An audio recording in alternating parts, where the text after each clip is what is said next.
Assalamualaikum warahmatullahi wabarakatuh. Halo teman-teman, pada kesempatan kali ini saya akan menjelaskan tentang sihir. Ya, di sini sihir itu merupakan hal yang sering kita dengar dalam kehidupan sehari-hari, baik dari cerita rakyat, film, maupun pengalaman orang-orang yang ada di sekitar kita. Namun, masih banyak hal yang belum memahami apa sebenarnya sihir itu, bagaimana bentuknya, serta dampaknya bagi semua orang atau masyarakat kita atau bagi manusia. Oleh karena itu, penting bagi kita untuk memahami sihir secara benar agar tidak salah dalam menyikapinya. Dan sihir juga adalah suatu perbuatan yang dilakukan dengan tujuan memengaruhi orang atau keadaan tertentu melalui kekuatan gaib. Biasanya sihir dilakukan dengan bantuan makhluk halus seperti jin atau setan, serta menggunakan mantra, ritual atau benda-benda tertentu.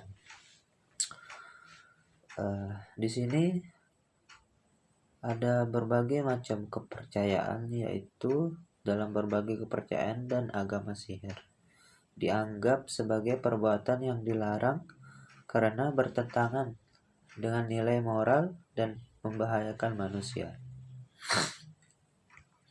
Sihir berbeda dengan seperti ilmu pengetahuan. Jika ilmu pengetahuan dapat dijelaskan secara logis dan ilmiah, maka sihir bersifat gaib dan tidak dapat dibuktikan secara ilmiah. Oleh karena itu, banyak orang yang merasa takut atau cemas ketika mendengar kata-kata sihir. Nah, di sini kita ada beberapa pendapat tentang sihir yang memiliki beberapa jenis yang dikenal di masyarakat, yaitu yang pertama, sihir pengasihan. Sihir pengasihan yaitu sihir yang bertujuan untuk memengaruhi perasaan seseorang agar menyukai atau mencintai orang lain secara tidak wajar. Kedua, yaitu sihir pemisah.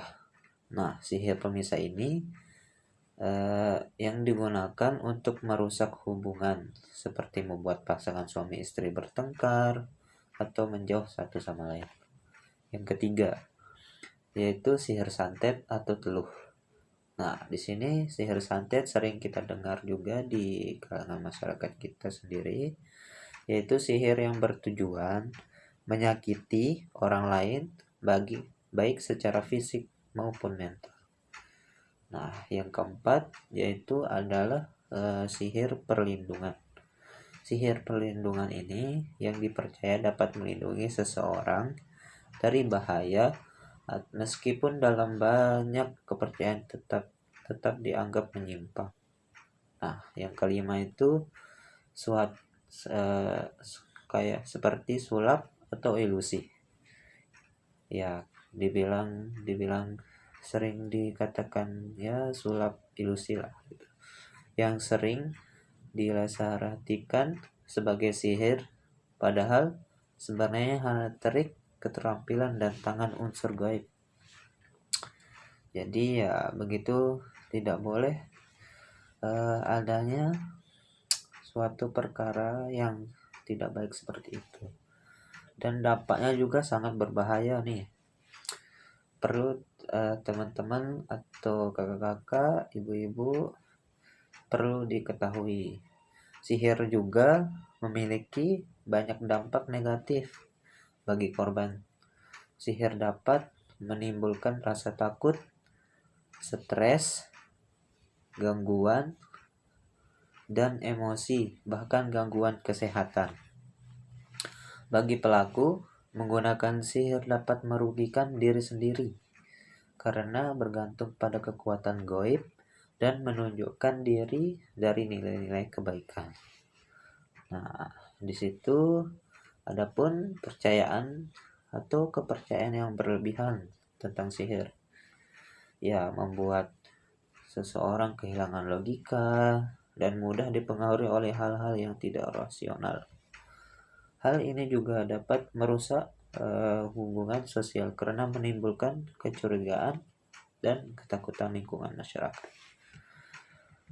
Nah, di sini Bapak Ibu sekalian atau abang-abang sekalian, izin ya di sini sebagai manusia yang berpikir, kita itu sebaiknya menyikapi sihir dengan bijak.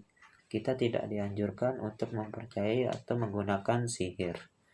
Cara terbaik untuk melindungi diri kita sendiri adalah dengan mendekatkan diri kepada Tuhan, berdoa, menjaga pikiran positif, dan menyelesaikan masalah dengan cara yang rasional. Jika menghadapi masalah kehidupan, sebaiknya mencari solusi atau komunikasi, usaha, dan bantuan tepat, bukan dengan jalan yang tidak benar atau dengan melakukan sihir.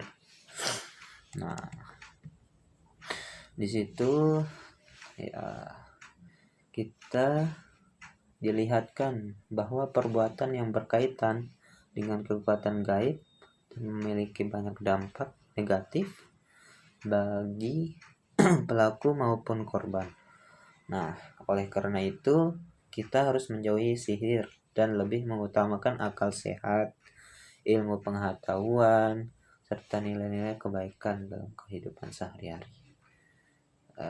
Demikian ya penjelasan yang saya bisa sampaikan. Semoga bisa bermanfaat.